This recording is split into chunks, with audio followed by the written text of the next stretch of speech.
Where was the part? Where was the part? Ah.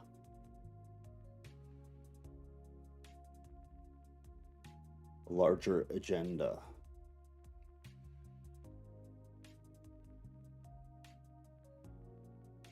So much good stuff. So much good stuff.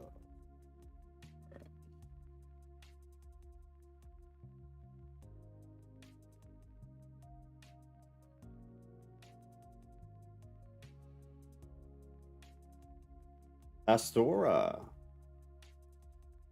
Prompt as always. How are you? How have things been? Other than just joyful all the time. Because that's a given with you. What's new? So weird. It's so good to see you though. It's always so good to see you.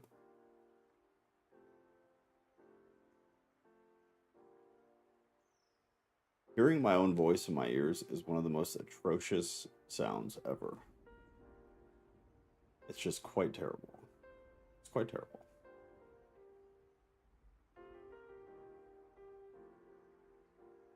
Let's see. How do you do the thing? You know? You know? Is that it? Lots of rainbows everywhere right now, man. Lots of rainbow action going on.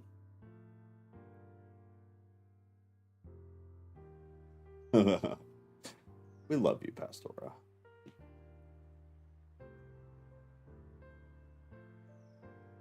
Let the begetting begin. Why is that? Or just normal? Normal begetting? Average begetting?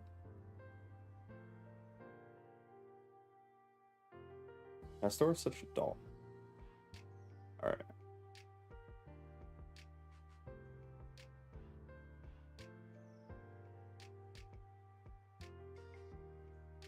I always forget how much goes on just like in the very beginning of Genesis.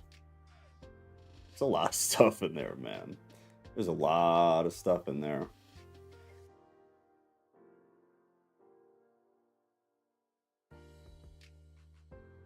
Good God. Missed it.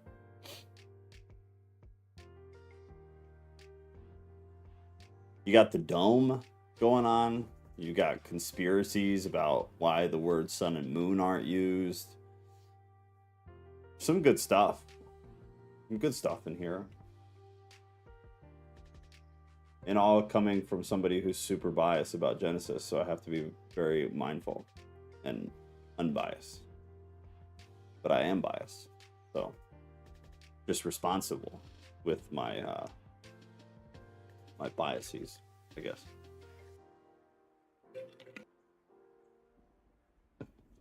Wait another minute, and then we're just gonna roll, because I can't stay on super late. Hey, it's Nat.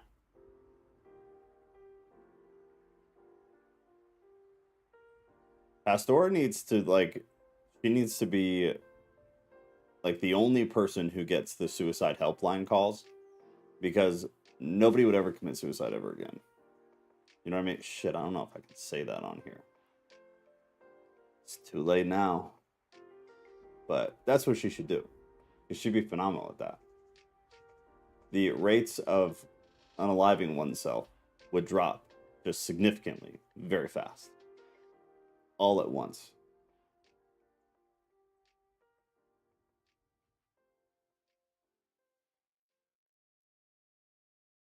Made a good explanation about my prayer. What was the prayer? And what was the explanation? I'm interested.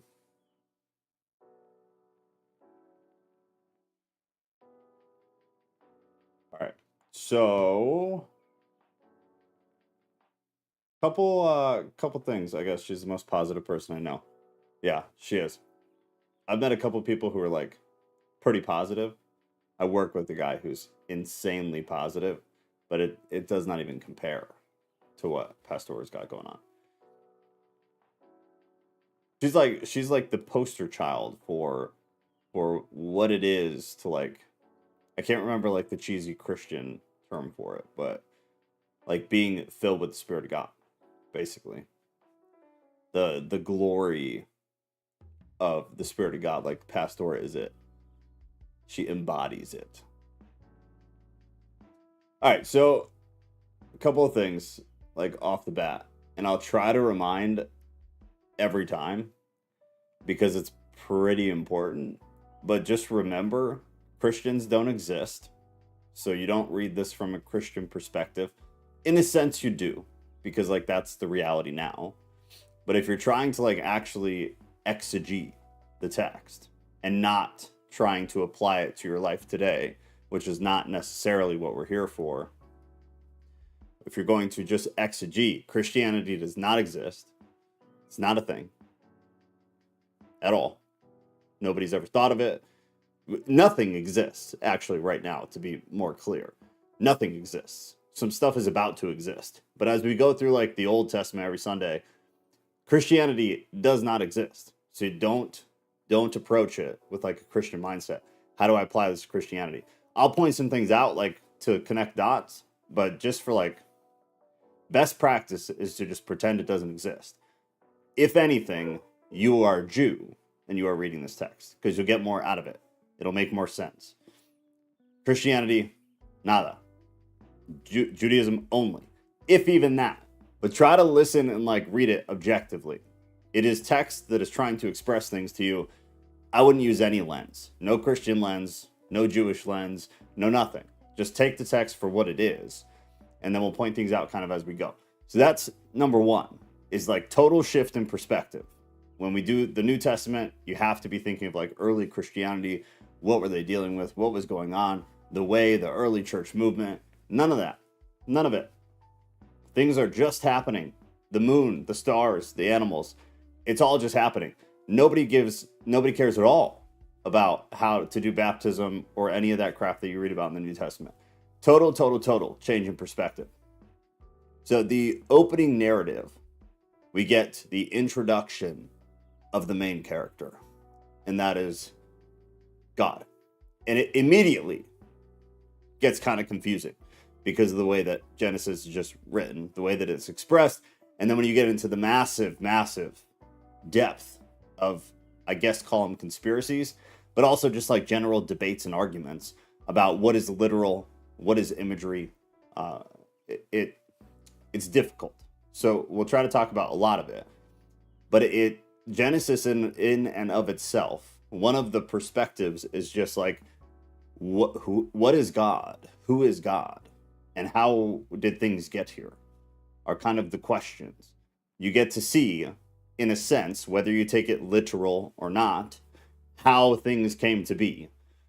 And then on the God front, you get kind of a pretty hard and fast picture of like who we're dealing with, what it is that we're dealing with, how powerful he is, like capability, capacity.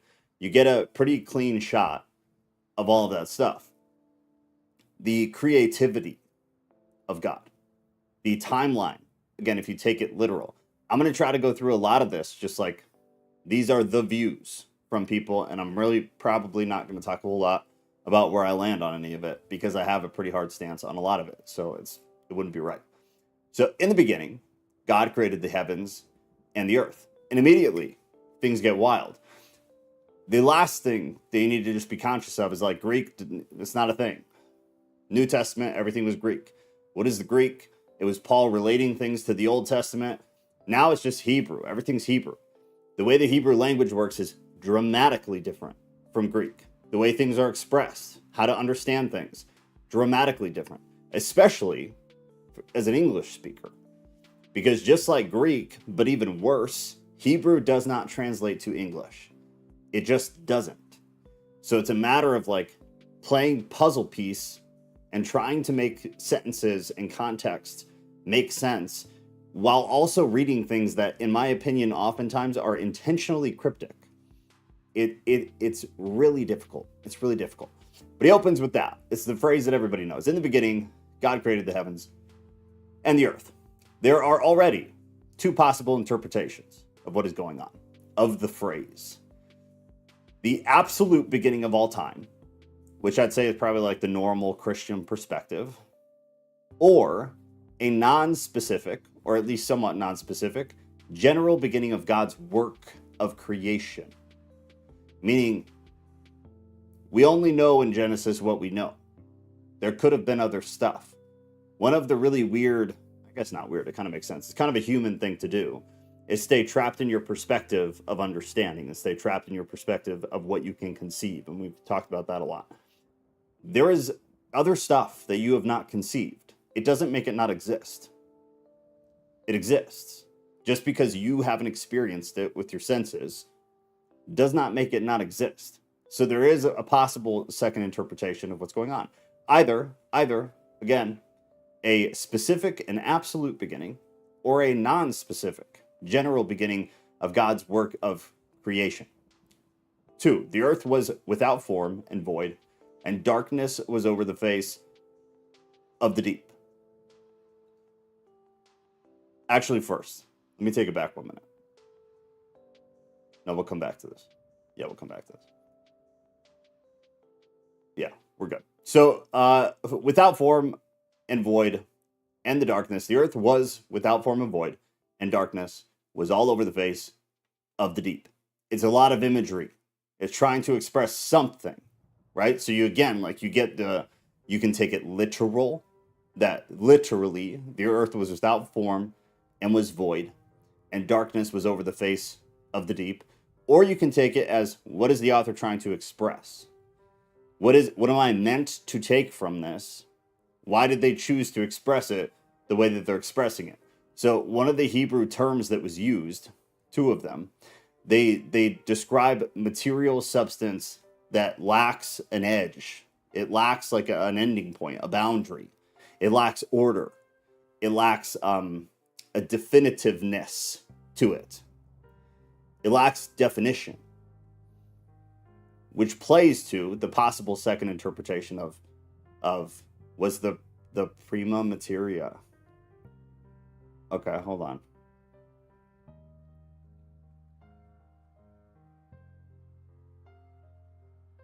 Oh, I can't show it. But what Ghost is talking about is the base of all matter, similar to chaos. Oh. Yeah.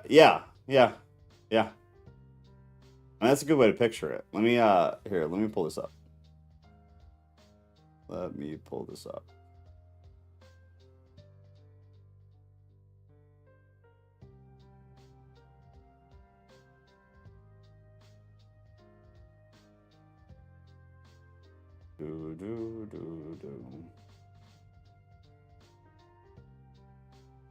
All right, hold on. None of this is gonna be all jacked up. I don't ever pull a browser up on this one.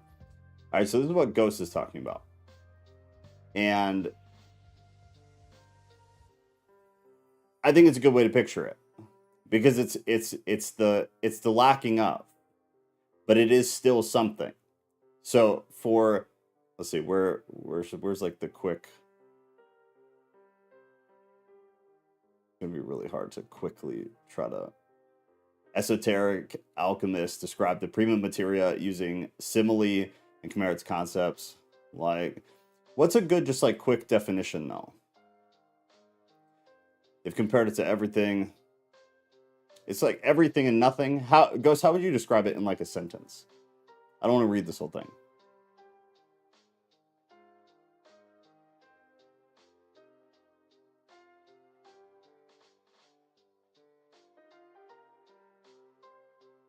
It's the way it was always described to me was like it was the quick sentence was like the everything and the nothing. But there's a better way to describe it. Bag of Legos. So the undefined everything. The unput together, the unorganized everything. Bag of Legos is a great way to say it, actually. Yeah. It's everything that hasn't been ordered yet, basically, which is pretty close in my opinion of like how kind of the Hebrew expresses it is that it's stuff, but it's not really like things yet. It's just stuff, but it's there. It's present. It's a part of reality, but it's not a part of reality that like you could conceive because it's not the type of thing that you have experienced with your human brain yet. Bag of Legos is a great way to say it. Undefined until put together with intelligence. So that's exactly what's expressed. That's exactly what is expressed. Alternatively, though, you do have what I would say is probably the majority of Christianity, because there's no depth to Christian thought, that take it literal. So the earth was without form and void. There's no thought beyond that. It was just nothing. And darkness was over the face of the deep. Still no thought, which is interesting because darkness was over something. It was over the deep. Okay, well, at least think, what is the deep? I have yet to have that conversation with anybody, like in a mainstream Christian space. The deep, it's the primordial, or it's the primordial sea, the cosmic waters, the abyss, depending on how you want to describe it. But it is a part of the nothingness. The nothingness of something that has not been constructed or ordered yet. There's been no order to it. It's the matter that is present, is one of the schools of thought. Then the Spirit of God gets brought into it. And the Spirit of God was hovering over the face of the waters. Again, as a Christian, you have no problem reading that. As a Jew, it's an odd thing. As a Christian, the Spirit of God is one of the most Candyland type of concepts that like every Christian thinks they understand. And they understand it in like the very, I guess, modern way of understanding it, or the very whimsical and cute way of understanding it. Jews do not understand the Spirit of God the way that Christians do. They do not agree with that theological belief. It's not a thing for Jews. So when you read about the Spirit of God, which comes up quite a bit in the Old Testament, it's a different perspective than the normal Christian perspective. So it's something that when we get into some of the other verses, not in Genesis, we'll talk about like a lot more because it's more prevalent. But you at least have a mention here, and it's worth noting that it's there. So just like everything else, it can translate different ways. In Hebrew, wind is a big one, and it comes up a lot. So it can mean spirit in kind of the traditional, what you're probably already thinking sense. It could also mean wind, because it's used the same way. It's used in different contexts in the same way. The same term is used, the same phrase is used. So most of the time in the Old Testament, you're going to see it translated to Spirit of God. In my opinion, it's not always accurate. A lot of the time it would make more sense, especially coming from a different cultural context of being Jewish, as the wind from God. Because Jews did not necessarily believe in the Spirit of God, at least not in the same sense that we do. In Hebrew, even better would be like the mighty wind. And as you get into some of the wars in the Old Testament, it just clicks more. It makes more sense. Not for sure. These are my opinions based on my own understanding. But just something to kind of be aware of, something to keep in mind. Spirit of God, Old Testament, do not think about it like a Christian, because it is not the same thing. So, and the Spirit of God was hovering over the face of the waters. So putting that whole thing together, the earth was without form and void, and the darkness was over the face of the deep. So the earth was without order. There was stuff there, but it was without order. I'm getting rid of the browser. I really suck at this, guys. But there was stuff there.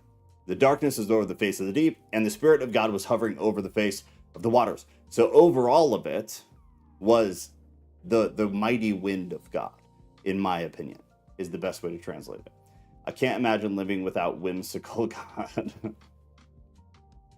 Is that not a great way to say that? I can't think of any other way to say it. When I say whimsical in terms of Christianity, I don't know how else to say it. It's like the cringy version of Christianity, where there's no depth to the belief or the individual or what they know or what their faith is. It's Christian culture.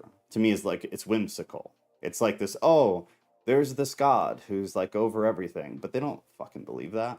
Like, they don't actually believe that. They don't behave in accordance with that. They don't fear that concept at all, like a healthy, respectful fear.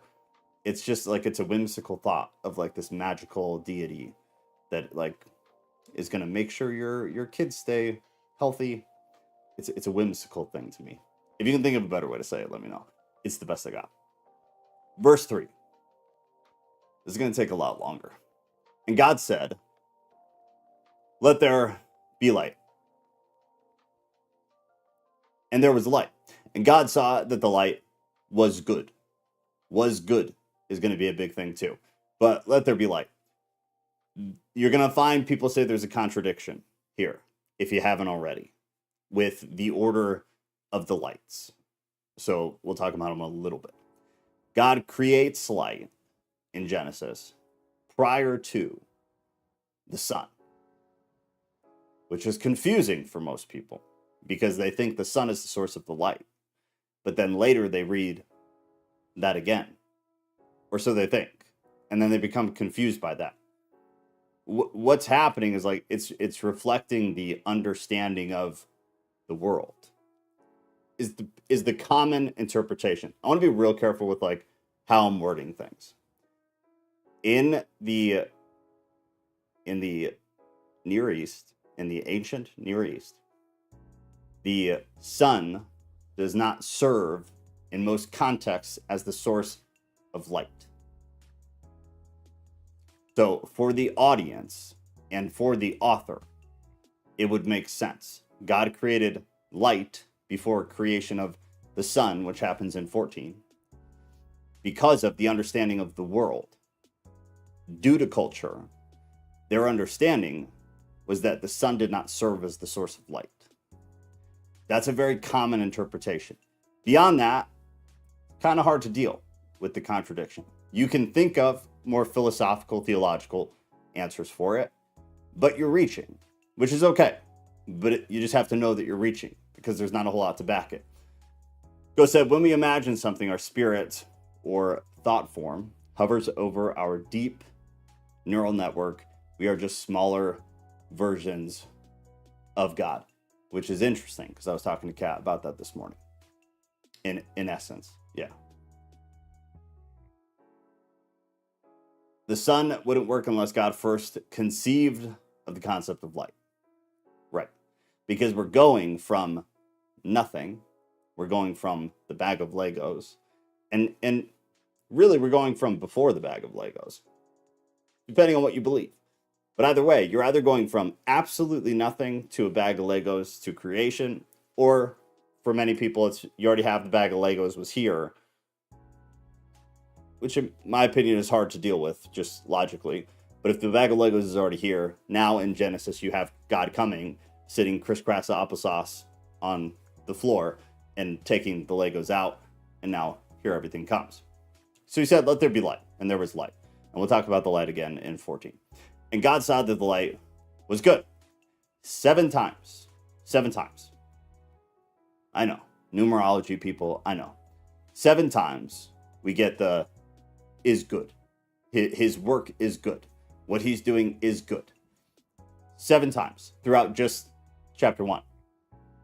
The Hebrew that's used, like everything else, baby, has a lot of different meanings. Many different meanings. Not one, not two, more. But desirable, just in some contexts, right, like this is right, beautiful. It's one of those terms that, like, it's all context. As an English speaker, it's all context. And in some places, it makes a pretty dramatic difference what term you use in the English. In the English, though, we use was good in virtually every translation ever. I don't necessarily, personal opinion, I don't necessarily agree with that. Not that it's wrong, but I don't get where the confidence is in that.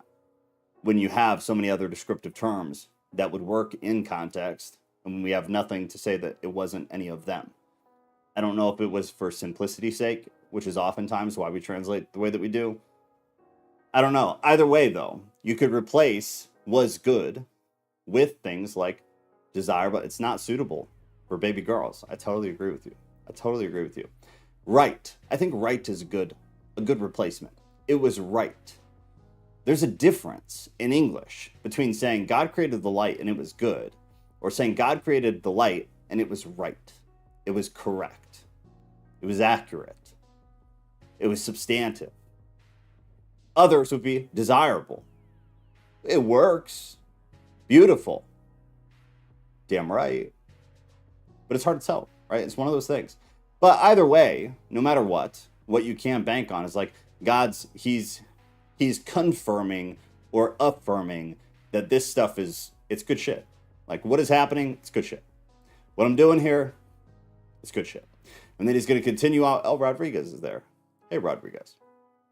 When he gets to humans is when it gets important, because it starts to put together the picture of like, what is the relationship between God and creation, like human creation, the important creation, because we are the image bearers.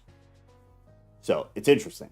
I think good equals complete in purpose, potentially, right? I don't have an issue with that. I have an issue with the simplicity of it for the average reader. I don't necessarily have an issue with the word. I guess I do. But the reason I have an issue with the word is because of the simplicity of the reader today. That's it. On its face, with the right audience, I think it's just fine. At least. It still expresses either way the right thing. It's problematic to me because of the audience. The audience is not great. And so the audience sees that and they're like, oh, it was good, cool. Like, no, like that's to use yours, it's complete in purpose. It's right. It's correct. This is it. It's different. For the average reader, it's blah. It's bland. It's without substance to some degree. Elle said, I like it was right because environment and climate, etc. I don't know, which is interesting. It's interesting. It's an interesting thought. Rodriguez, I hope you're feeling better. All right, so there was light, and then God said it was good. So all good shit. And then God separated the light from the darkness. Brings you to a whole nother rabbit hole.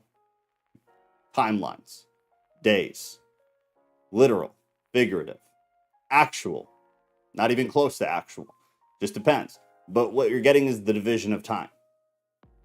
The first kind of introduction to how time is divided. Days, nights. Either way, it's one of the first real acts, one of the first real things that God does.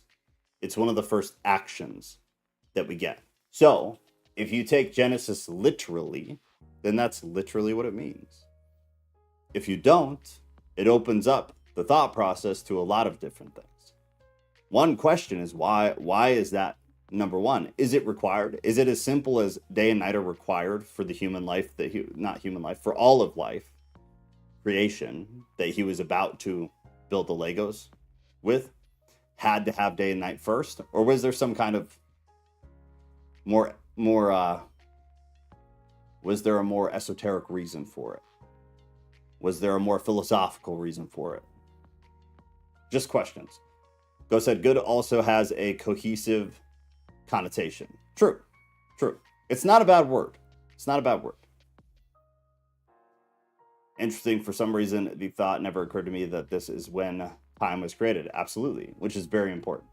It's very important. And the more you get into it, you see why it's important. That's why it's an interesting question to say, was time the first thing that had to happen? Or was it happenstance that he created time first? It's unlikely, right? The dude was probably pretty thoughtful with how he decided to create shit, I would think. Go said the only time in scripture day and night are capitalized, depending on translation. But yeah, I guess I don't know. Are most of them capitalized? Most translations, I mean. Most translations. I'd have to look, actually. Now that I'm thinking about that, I don't remember. Are they all? Is the NIV like that too? I'd be curious to see what the translators gave the reason for.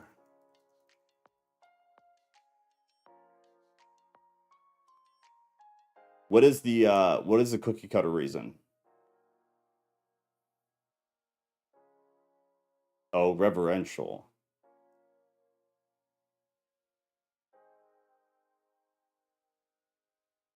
Right. Right. I remember this conversation. Yeah, so I'm glad and also not that you brought this up. So I I remember this. There was a conversation when I was in seminary about this, and it was a frustrating conversation. And one of the thoughts, exactly what he said, proper, is that they're proper. So in religious texts specifically, is that they're usually going to be in reference to a divine being. So if it's not someone's name, the argument from people who sit on this side of the aisle is that they're actually representative of deities. I did not even think to put that in any of my notes. I'm glad you said that. It's an interesting conversation, nonetheless. So, to recap all of it, the average reader sees day and night were created. Cool. A necessary thing for what is going to happen next, because there will be plants that need a cycle, humans, animals, they need cycles. The earth, as it's being created, will need cycles. You have also the introduction of the concept of time. It's the first hit. There's a timeline. Things aren't just static forever. There's an ebb and flow to how the life cycle goes. But then the rabbit hole is that deities can be overarching concepts. Is that it's a reference to actual literal deities. Beyond that, I don't know any. So if you guys find any other theories, we could definitely talk about them. But those are I guess the main three. So we got light, we got time due to the separation from darkness, light to darkness. 5, God called the light day and the darkness he called night. And that's what Ghost was talking about, where day is capitalized and night is capitalized. So it could be nothing. It could be proper in that it was the first reference to, so just showing importance. But also there is the group of people who believe their references to deities, which means day is a deity, an entity of some kind, and night is a deity or entity of some kind. Something that, if it interests you, look into it. And there was evening and there was morning the first day. Really just a continuation, right? Kind of. But that is actually where you get the specificity of the actual separation. So, is it a 24-hour cycle? Is that what the author was trying to express? Where there are degrees to the cycle? In Hebrew, it can refer to a 24-hour cycle. So it's potential possibility. The daylight hours, the unspecified future, meaning at some point, is also how that could have been translated. It's another one of the problems, right? So the way it's expressed here, in my opinion, is for simplicity's sake, because it flows with the sentences better.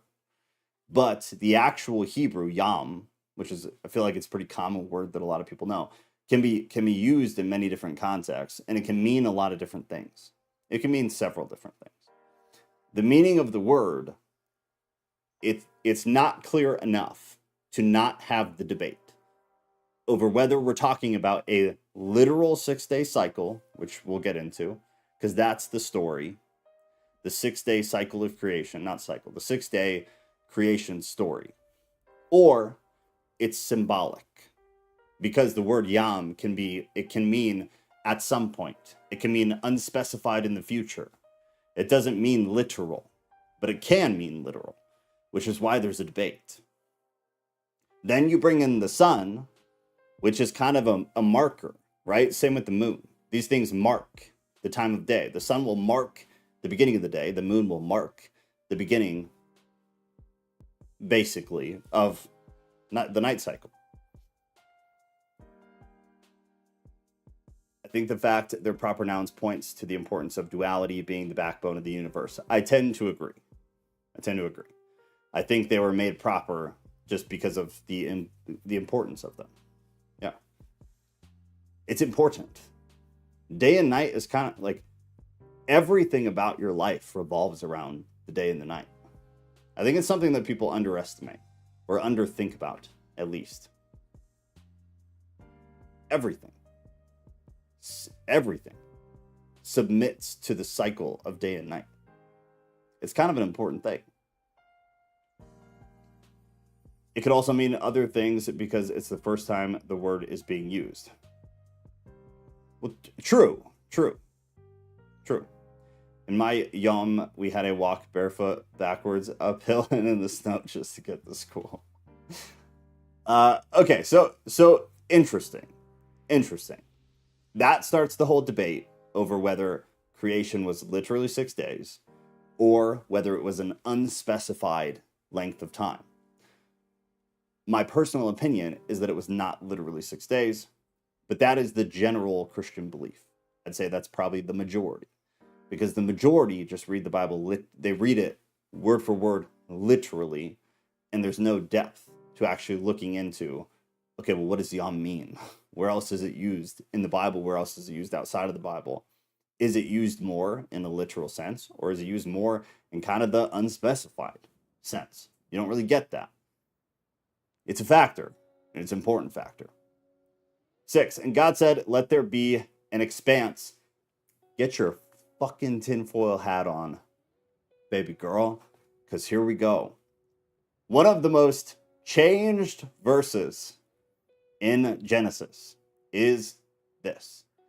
God said, let there be an expanse in the midst of the waters, and let it separate the waters from the waters. Here we go. Yom does not just mean daytime and year. That's true. But how it's used is dramatically more expansive than that. So that's true, but don't get stuck into that way of thinking as yom is daytime and year, because that is not accurate. It's true, but it's not accurate, because there's a lot more to that. Hands off the wheel, eyes closed. I'm so ready. It's the dome, my friends. It's the dome.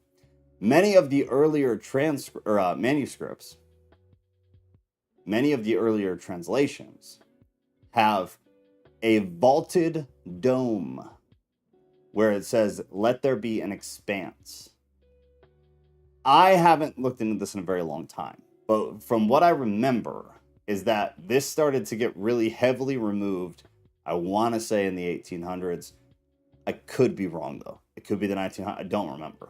But it was, in the grand scheme of things, relatively recently. A lot of the older translations will say, and God said, let there be a vaulted dome in the midst of the waters, and let it separate the waters from the waters. What does that mean? What is he talking about? Why, when you look in your study Bible, are these verses skipped over? Because most of the time they are. Most commentaries will not commentate on them. They just don't exist. They're just ignored. It's one of those ones. So, here's the theory from some free-thinking theologians that I have read, listened to, and talked to. You're talking about the dome that is over the earth. That's what a lot of people believe. And what they believe in the midst of the waters, and let us separate the water from the water, is that, and we'll talk about it more here actually in a minute, is that it's distinguishing the waters of the sea from the waters above, which could mean two things. We could be talking about the ignorance of the people of the time, because they could look up and see blue and think that it's water and just be ignorant. That's a possibility. There are other points in the Bible where things are expressed inaccurately out of ignorance. They didn't know as much as we know. True. Or it could mean the other thing, which is that there is water in the sky. But that's the thought, right? So that's why it's there. Radio frequency fences are solid.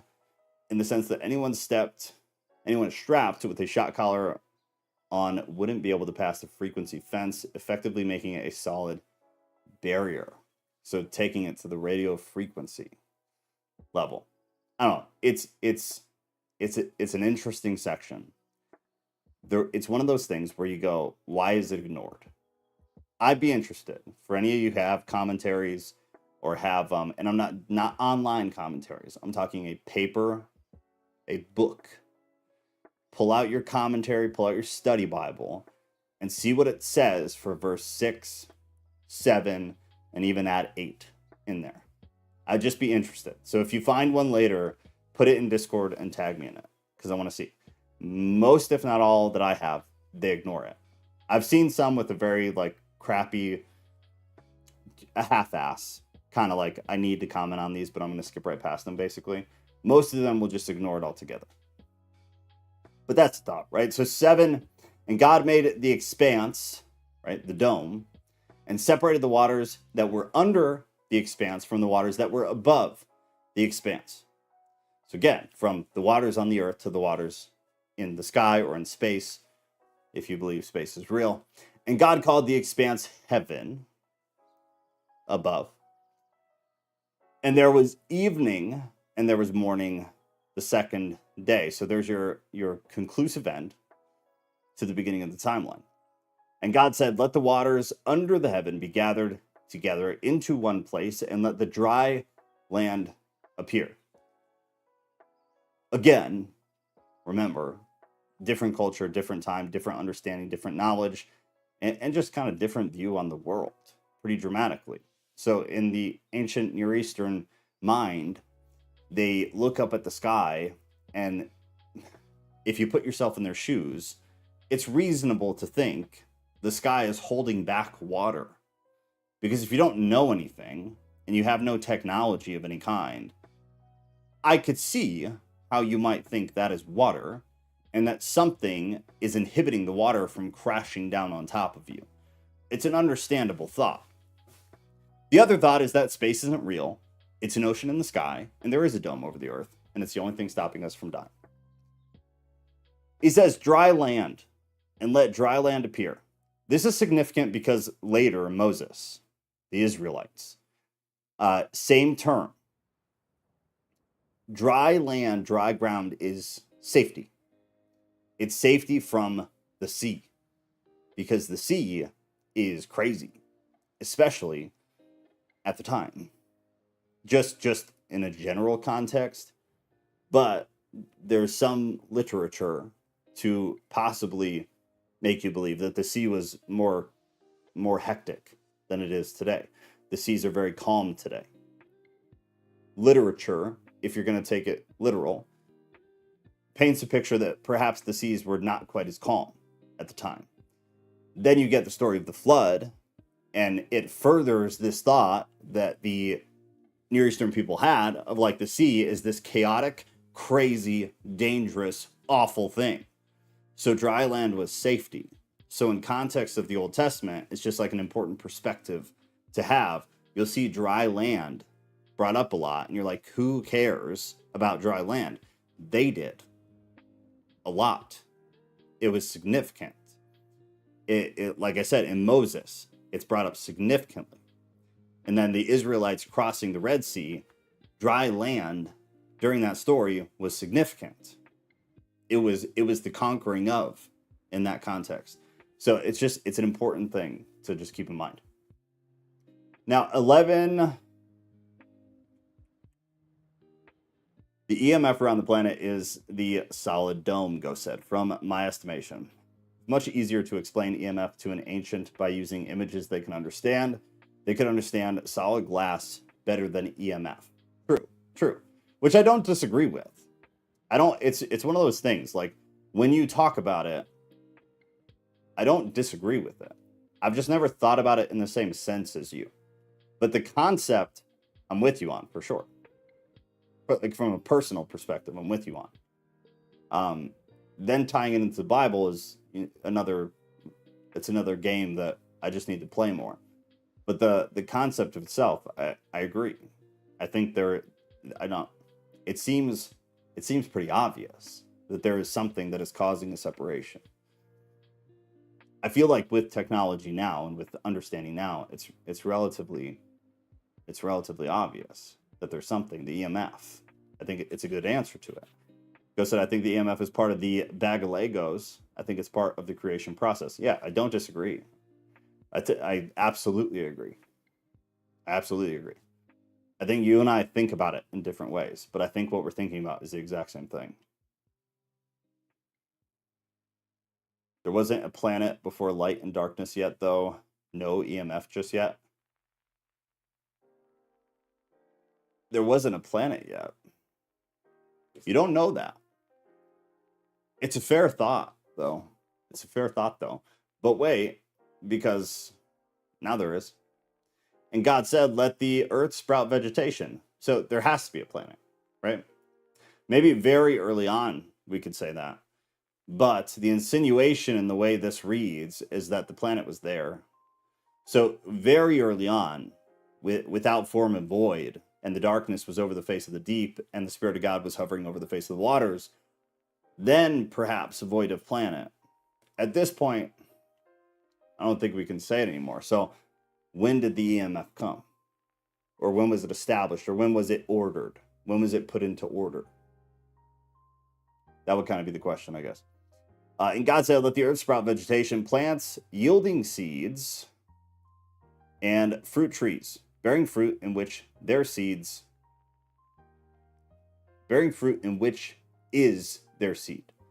Sorry. So we get vegetation, right? It's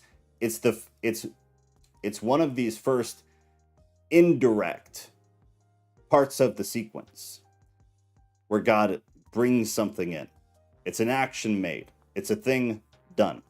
God is doing now. He's speaking it into reality from a literal sense. Or he's literally doing something, and the way it's expressed from the author to the reader is that is to add emphasis. And so the breath caused it, and the dust did it. These things could be just emphatic and not literal. The normal Christian belief, though, is that it is literal. So he said, let the earth sprout vegetation, plants, yielding seed, and fruit trees, bearing fruit in which is their seed. Spoke it, and it was. Each according to its kind on the earth. And it was so. Spoke it, and it was so. The earth brought forth vegetation, plants, yielding seed according to their own kind, and trees, bearing fruit in which is their seed, each according to its kind. Interesting just note is the to its kind. This is also just, it's one of those things of there's order. Genesis is all about order. So Ghost bringing up the bag of Legos is a great example. It's a great way to picture it, is that he is ordering things. You do get these very specific, something is happening. He's bringing something. Or he's bringing action, which is not a thing.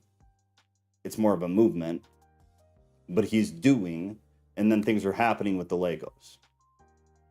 Just different ways to think about what the actual literal scenario looked like. If you could even imagine what that could look like. But to its kind. To their own kind.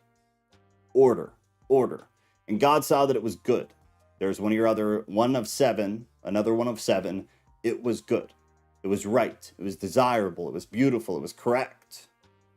Other ways to look at it. Non-GMO produce. True. It was a better time. There was evening and there was morning, the third day. And there you get the conclusive third day. And God said, let there be light in the expanse of the heavens to separate the day from the night. That's where people get hung up on the previous verse because they go, this already happened. This seems repetitive. Is it repetitive? Is it contradictory? Or is it something different? And let them be for signs and for seasons. This goes back to the cultural mindset of the audience. What would they understand? How did they look at the sky? How did they think of the night? Much of human population thought weather meant things. Wide spectrum of what they believed about weather, but a lot of different cultures believed wild things about weather that today most people would say are not true, because we think that we understand weather at this point, so we would never think those things. When it rains, it's not the rain god punishing you. It's also, for other cultures, not the rain god blessing you for crops to grow. Everything was kind of tied to signs with seasons. And so the reference to those things, and let them be for signs and for seasons and for days and years. There were a lot of, to them, phenomena happening all the time. These things were not understood well because of the time. So they were seen as divine signs to the culture. That's the perspective. And then seasons, or appointed times, it's the old Jewish perspective. In reference to seasons, it would indicate the agricultural cycle and how it flows and how it runs. Those cycles would often align with festivals, holidays, sacred times. They were the actual planting seasons often aligned with religious celebrations. So signs and seasons, that's the reference. 15, and let them be light in the expanse of the heavens, and give light upon the earth. And it was so. Action. And God made the two great lights. Here you go. The two great lights, the greater light to rule the day, and the lesser light to rule the night, and the stars. The greater light being the sun, the lesser light being the moon, and the stars being the stars. People get tripped up because this seems contradictory. Because in the timeline of Genesis, we already read that. This already happened. That was the capitalized day and capitalized night. So, I mean, we already kind of talked about it, but that's what I was referring to, is when you get it here too in 16. 17, and God set them in the expanse of the heavens to give light on the earth, to rule over the day and over the night, and to separate the light from the darkness. And God saw that it was good. It was right, it was correct, it was desirable, it was beautiful. It was well done. And there was evening and there was morning, the fourth day. And God said, let the waters swarm with swarms of living creatures, and let the birds fly above the earth across the expanse of the heavens, the sky. So God created the great sea creatures and every living creature that moves, with which the waters swarm, according to their own kind. Order. Everything is about order. And every winged bird according to its kind. Order. And God saw what? God saw that it was good. Baby girl, it was very good. And God blessed them, saying, be fruitful and multiply, and fill the waters in the seas, and let the birds multiply on the earth. And there was evening, and there was morning, and there was the fifth day. 24. God said, let the earth bring forth living creatures according to what? To their own kind, because of order. Livestock and creeping things, and beasts of the earth according to their own kind. And it was so. Action. And God made the beasts of the earth according to their kinds, and the livestock according to their kinds, and everything that creeps on the ground according to its kind, including snakes, cat, because they be creeping on the ground. Except for that one snake who's an asshole later on in this book. And God saw that it was good. Then God said, let us make man in our own image. Us. What? This is where things get interesting. And I kind of got to hurry, but I'm not going to half-ass it. So we'll figure it out. Let us make man in our own image. Who the hell is us? Who? Not rhetorical. The chat is on quick mode, so I'm going to wait a minute. Who is us? Then God said, who's the only character in the story, He's the only character in the story so far. Nobody else exists. You don't know who Jesus Christ is because Jesus don't exist yet. Who is us? And why are we just getting introduced to us out of nowhere with no explanation, no context, no nothing? You don't know who Jesus is. You are in the perspective of an ancient person. Christianity does not exist. Jesus does not exist. Who the hell is that? Noah doesn't exist. Literally nobody exists yet. So who the hell is us? Morning stars. Good answer. Speaking to the council. Trinity. Interesting. So, us. The plurality of the Godhead is the easiest way to answer it, because it's kind of a cop-out, if I'm being honest. Because it covers what both who actually gave answers said. Actually, all three. So Jesus, it would cover, right, from a now understanding Christian perspective. The Trinity, it would cover, which includes Jesus and the Spirit and God the Father. But it also would cover what Ghost said, which is the council, which is, it's a good answer. It's a good answer. So the easiest way to think about it, or try to comprehend it, is the Godhead, which is kind of all of it. The Father, the Son, the Holy Spirit. I think bringing the council into it, I like that.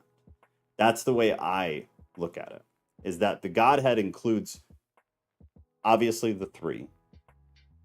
But I think the council would make sense at this time, for more than one reason. And when we get into Job and a couple other points in the Old Testament, we'll talk about it more.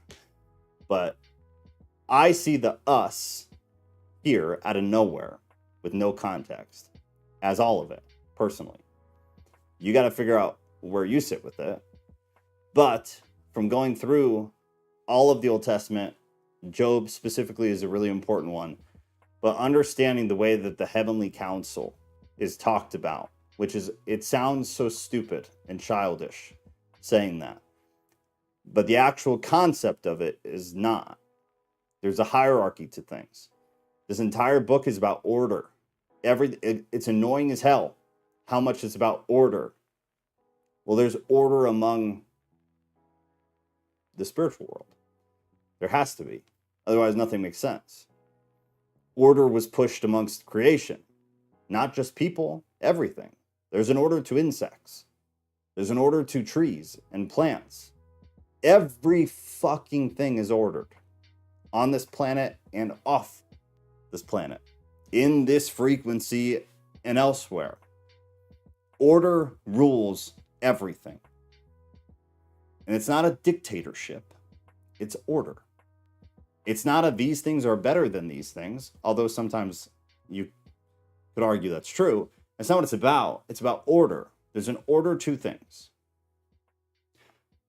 So the Godhead, the Father, the Son, the Holy Spirit. This would, obviously though, which is why I was saying what I was saying when you guys were answering, the author wouldn't have thought that. The audience wouldn't have thought that, because that didn't exist. The Spirit, the Son, what the hell is that? At the time of Genesis, the writing or the reading. It wasn't a thing. None of that existed. Another possible explanation is of plural majesty, which is an interesting thing to get into, but it's a grammatical usage versus kind of a philosophical, theological explanation. And it's more common for nouns and adjectives than verbs. This plural majesty is more common for them. The simplest possible explanation is the single God of Israel to a group in his own presence, which would be the heavenly hosts. Others would call that the council, the angels, etc.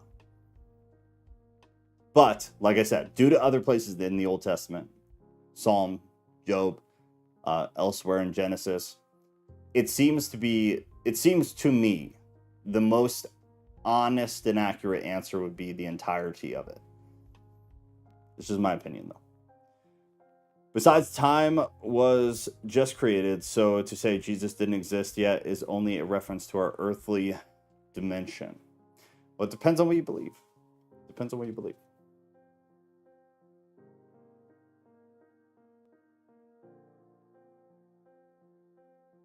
Yeah, it depends on what you believe. But we definitely don't have time to go into it. But just know I want to have that conversation, because that's a good conversation. Old Testament points to Christ all the time when they had no idea who he was. True. But you could say that about a lot of things. So to me, it's one of those things you got to be careful with. The Old Testament pointed to a Messiah. Jesus then filled that position. But none of the Old Testament was pointing to Jesus Christ, because he didn't exist. Esoterically, sure. Theologically, sure. Heavenly realm, sure. Within the actual evidence of Scripture that we have, there's zero reason to think the Jews saw Jesus as the coming Messiah, because Jesus Christ, as they understood or could comprehend, didn't exist. In fact, when Jesus Christ came, the Jews still didn't think Jesus Christ exists as the Messiah. The Jews are still waiting for their Jesus Christ, because they don't believe he fulfilled the prophecy. So it's like, it's a thing you can say, and I'm not like trying to poke at anybody. It's a thing you can say that Jesus existed, or saying that the Old Testament talks about Jesus. You can say it in an esoteric way, or in a theological way above the earth kind of way. You could say that's true. From like an academic exegetical standpoint, you cannot, because they're not true. From an exegetical standpoint, the Messiah did not yet exist. From a cultural standpoint, Jesus Christ did not exist. He also wasn't the Messiah. The Messiah was a very general thing. It was a list of prophetic fulfillments that even then, hundreds and hundreds of years passed from the text that we have in the Old Testament to the fulfillment of in the New. So it's one of those things, like, I get what is being said. Be careful about the thought process. Time is physical property. That's why it's called space-time continuum. Scott, let's see. I missed this. Scott said, what is that? Dakes? Study Bible says for verse 6, and God said, let there be a firmament, my boy, in the midst of the waters, and let it divide the waters from the waters. Yeah, right. So a dome and the firmament are like the flat earth people's favorite words ever, because that's what they believe. Flat earth people believe the earth is flat, and there's a dome or a firmament that separates our flat world from the waters above. They don't believe space is there. They believe it's waters. I love that Bible says that. That's awesome. A lot of the old stuff, that's what I'm saying, a lot of the old stuff, the old translations, the old commentaries will talk about the firmament. They'll talk about the dome. The new ones will not. They will ignore, deny. Joe, have you ever done a video comparing different religions or cultures' creation stories? I think once, but it's one of my favorite topics, because the parallels between cultures, if your faith is not strong and you're not really intentional, will rock you. Meaning, like, don't just go Google and read a blog about it, because you'll be like, what the But yeah, there's a lot. Maybe that's a live stream we do. I think I do have a video on it though, but it's probably from 8 years ago, 7 years ago. But that's one of my favorite conversations ever. His creation story compares. It's really interesting. It's super, super interesting. And it's a huge part of why Genesis is not literal to me. It's a huge part of why. But there's also plenty without that even being true that would still put me in that position. But it's definitely a big factor. But Scott said Jesus did exist according to John. So according to someone in the New Testament, we're saying Jesus existed from somebody who didn't exist. We're going to take that man's advice. Do we need to have this conversation? In the beginning was the Word, and the Word was with God, and the Word was God. He was with God in the beginning. Through him, all things were made. Without him, nothing was made that has been made. Right. What else? So it's one of these things, right? Always going to get that verse. What else? Because there's more to say, maybe not, than there is to say the most quoted verse ever. Look into it. Find something else. And then that would be a conversation we could definitely have. I'm not saying he didn't actually exist. I was pretty clear. From an exegetical standpoint, you're analyzing a text as a human of the time. I obviously know that he exists, right? The people in the New Testament, like John, know that he exists. This is his present time. And it happened to be the time when Jesus was literally existing. I'm saying you cannot approach exegesis that way. You cannot live in 2024, and you cannot live during the time of John. That's not what we're reading. You have to be in the mindset of the audience of the text that you're reading. Have to. For what we're doing, you have to. Doing studies later where you're comparing and you're contrasting and you're trying to see where things align and you're aggregating data and you're trying to figure out specific things, 100%. But that's not what we're doing here. What we're doing here is analyzing the text as it is, as the audience of the time, period. Those things, good conversations, and you have to have them, for sure. But the minute you start doing that stuff while you're also trying to exegetically read something, you've failed at exegetically reading it. Because that's not exegesis. That's you bringing hundreds of years later knowledge during a time where they didn't have that knowledge. That's what I'm saying. Systematic theology will give you a migraine, though. That's very true. That's very true. My King James version uses firmament. Yeah, King James is one of them. The Message just says sky. Yeah, not surprised. God speaks in hindsight. It's designed that way. Yes. Where is that Abraham reference exactly? Jesus said he knew Abraham. Yeah, where's the verse? All right, well, I'm going to ram through the rest of this, though. So, then God said, let us make man in our image, collective. Probably the council, the Godhead, all of basically like what spirituality was, to say it in like a very simple sense. After our likeness. So continuing on, our likeness. And let them have dominion over the fish of the sea and over the birds of the heavens and over the livestock and over all the earth and over every creeping thing that creeps on the earth. So those made with the likeness, in the like, Jesus Christ. Those made in the likeness of the divine realm are the rulers over the earth. Order. Order, order, order. 27. So God created man in his own image.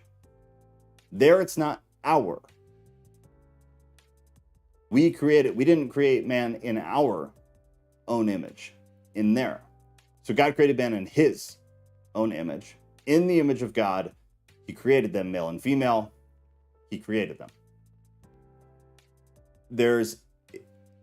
We're distinguishing people from all other creation. He's applying the order. The image of God is not depicted as being possessed in like a gradual way. Does that make sense? It's not coming across as if this was like a process. It comes across as if it was a thing that just happened. it was immediate, or that it was an inherent part of humanity. It was the inherent intention for humanity, was to be set apart in order to be separate and over creation. Male and female.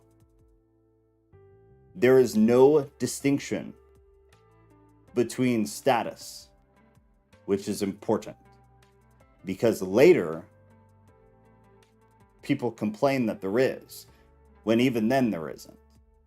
But here, very clearly, male and female, he created them. There is no status distinction among the bearers of the divine image. They are equal. Later, we learn that they have distinct capabilities and they have distinct roles in the fulfilling of the divine mandate as the rulers of the earth, as the orderly head of the earth. Hope that makes sense. We're going to skip that. We'll come back to it. All right. Psalms 42, 1 got us the verse. So let me look real quick. I got to start wrapping up here. So it says, very truly I tell you, Jesus answered, before Abraham was born, I am. What is I am?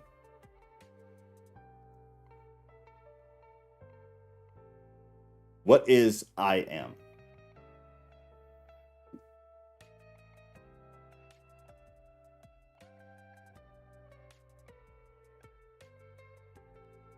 I get where you guys are coming from. I do. And again, I don't disagree with you. I agree with you. Scott and Psalms. I agree with you guys. But it doesn't work that way. Before Abraham was born, I am. I am.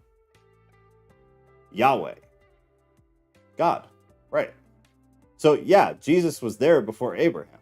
Was Jesus Christ of Nazareth there before Abraham? No. No, there's no reason to think that. Nor does he have to be. It does nothing theologically that like messes with your faith. It doesn't do anything. To say Jesus Christ of Nazareth was not present prior to Abraham's birth, it doesn't inhibit the Christian faith in any way. It doesn't downgrade anything. It's not something you have to answer for or figure out how to make work still. The uncontingent cause. It doesn't matter. It doesn't matter. Jesus Christ is God, correct? So Jesus Christ, the divinity of him, existed prior to Abraham. The divinity of him is God. So it's the same entity. This is the whole thing. Like, this is the thing about Christians is like, on one hand, on one day, we'll say that Jesus Christ and God are the exact same person. They're the same entity, the same being. But then today, we'll be like, well, Jesus existed back then too. Well, duh, right? But not as Jesus. I'm saying Jesus Christ of Nazareth did not exist in the Old Testament. It's not how time works. And we've learned today, time is super important. It's very important. Order, super important. The order of Jesus Christ of Nazareth is much later. Jesus Christ as I am is God. And he is who we're talking about. He is present. He is the unmovable. It's the static. It's the always. Jesus Christ's divinity, the same. Jesus Christ, the person of Nazareth, the divinity divided from the I am to the earth, it's different. It's just a different thing. Really think about it. Because I think if you really think about it, you wouldn't be confused. Is my opinion. I'm hearing my wife had to go to a work meeting. Bummer. You missed good stuff. Either way, I just think it's our attempt to understand the metaphysical realm to our physical realm, and the same rules do not apply. Exactly. Need alert. How is Jarvis different and the same as Vision? Marvel analogy? Well, I don't know Marvel, so I don't know if I can help. I don't know if I can help with that. Okay, well, I hope that all makes sense. Oh, nerd alert. I went right over my head. I'm nerd with other things, but not, I don't know any comic book stuff. I gotta finish. I gotta go. So let's see. In our image, super important. And then, so God created man in his own image. We get the image of God. He created them. Very, very important. Male and female with no distinction of status whatsoever. Very important. Created them together. Very important. He formed them. Very important. And God blessed them. And God said to them, be fruitful and multiply and fill the earth and subdue it and have dominion over the fish of the sea and over the birds of the heavens and over every living thing that moves on the earth. And God said, behold, I have given you every plant yielding seed that is on the face of all the earth, and every tree with seed in its fruit. You shall have them for food. And to every beast of the earth, and to every bird of the heavens, and to everything that creeps on the earth, everything that has the breath of life, I have given every green plant for food. And it was so. Action. And God saw everything that he had made, and behold, what was it? It was dang good. And there was evening, and there was morning, and there was the sixth day. But was it the literal sixth day? Or was it not? That's the question, baby girl. That's the question. All right.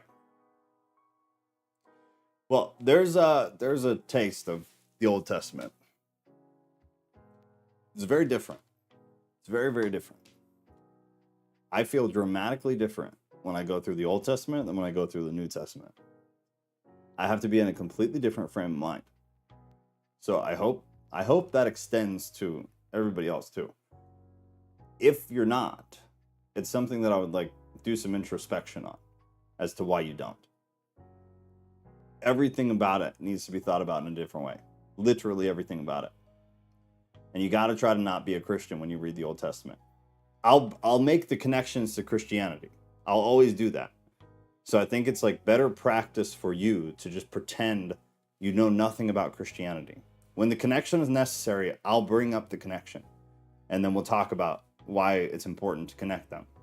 But in my opinion, if it's the first time you've really, really gone into the Old Testament, like going into the Hebrew and talking about the translations and stuff, I think it's best to just not bring Christianity with you. Approach it totally fresh and try to approach it exegetically, where you are literally there. You are the audience. What is the author trying to tell you? With no preconceived understanding of the future. That's how things get muddy. That's how people get confused. That's how things get lost. And that's how we translate things improperly. Ditch that. Come totally fresh. Because it only gets worse from here. But it's good stuff. Software isn't matter, though. It's just a pattern of electrons that operates on a physical lattice, aka hardware. Feeling pedantic.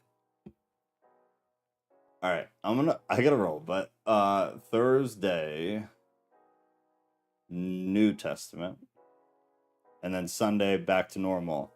We'll continue in Genesis. So the other thing too, like we were doing with some other stuff, I am going to start putting all the videos in one of these forums. Oh, shoot. Let me make it smaller.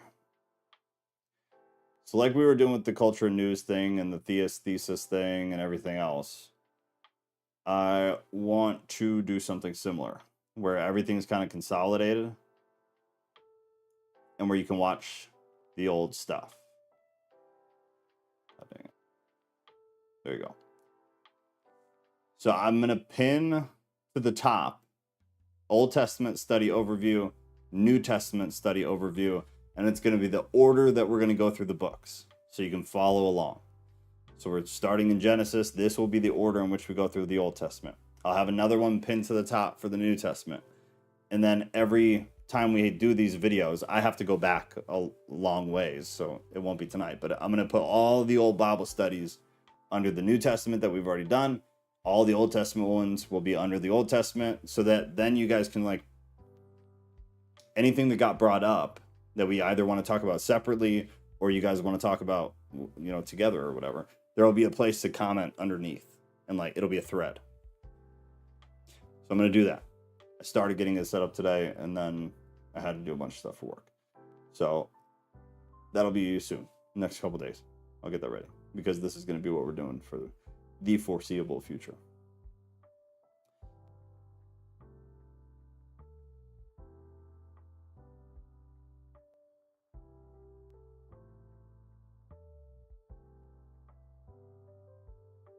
FYI, the live videos are not saved with the chat history on your YouTube channel. Yeah, they are though. I don't understand what this is, because when I go, they are. I can see them. Live chat replay. Turned on. Live chat replay shows the original messages sent anytime someone watches a video recording of your live stream. It's on. Yeah, I know what you're talking about, because Ghost has said this too, and somebody else has said it too. It's on. Let me turn it off and then turn it back on. But it's on. I don't know how else to make it work. Live reactions are on. Participants or anybody.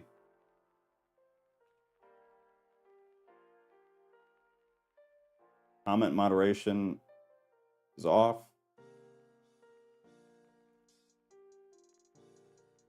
Oh, you mean when I had it on the screen?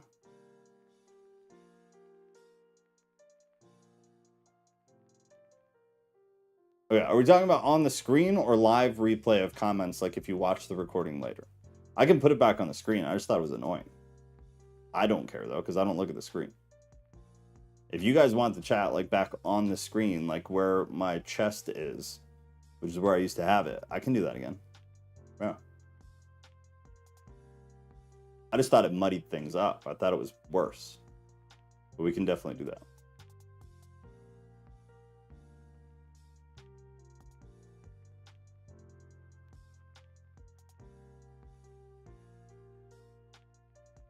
I think Scott was talking about the actual replay though. We need this to look like Twitch stream. Yeah. I need somebody to set that shit up for me though. Yeah, see Scott, not on the screen. When it shows all, yeah, I don't know what else to do then, man, because it's on. And when I go back to my videos, I can read the comments. They're there. Let me test one real quick.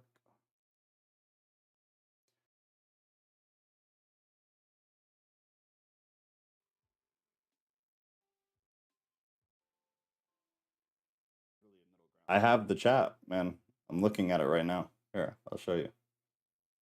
This is what I'm saying. This is what I don't get. I can see it just fine. So this is from 8 days ago, and the live chat is right there. And if you scroll through, the chat moves. I don't know what else to do, y'all. I can see it. And in the settings, like, it's turned on.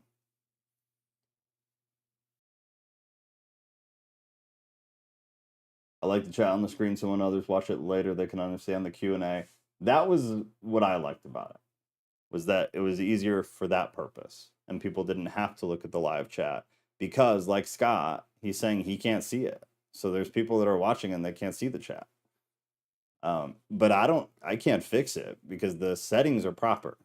For sure they're proper. And I have several YouTube accounts, so I've tried it on other accounts that aren't like connected to my administrative YouTube account, and it works fine. There must be a lag for anyone other than Joe. It's a YouTube problem, not a joke. I do see it on that video. So if anytime you see a video that doesn't have it, just like tag me in it on Discord or something. But I don't know what else to do beyond that because it works. Let me see, can you do it? Like, shouldn't it be there?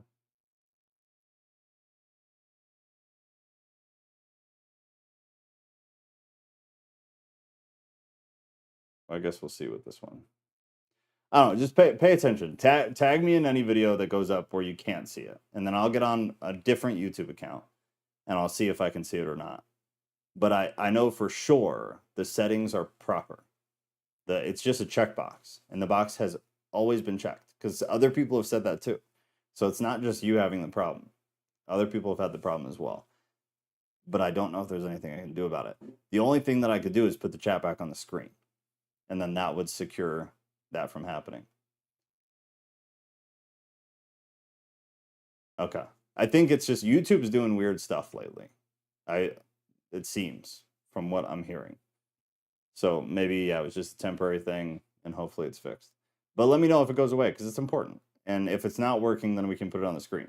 Because I think it is easier for people who watch it later, which is most people watch it later. Be able to follow along, you know. But I got to run. Maybe I need to update my YouTube app. That might do it. Yeah, if you could, check back. I'll try to remember to check back too in the morning and see if it's there or not. But the stuff is proper for sure. I'm not confident with a lot of things with the streaming crap. That one I'm confident with. It's as good as it can get. As proper as it could be. Fairly confident. Pretty confident. Mostly confident. Chat on the screen. All right. Well, I'll try to get that all set up and stuff. So at least it's something that we can do if we want to do it again. Put it on the screen. I'll just put a little box there. We'll put a little box there. But I am out. I am dying of hunger and would like to see Cat for a little bit before I pass the hell out. Love y'all. Thursday, 2 Corinthians still, right? I don't remember. I'm pretty sure, though. It is. 2 Corinthians Thursday. Continuing Genesis next week would be good stuff. Oh, not on mobile. Yeah, maybe that's the issue. There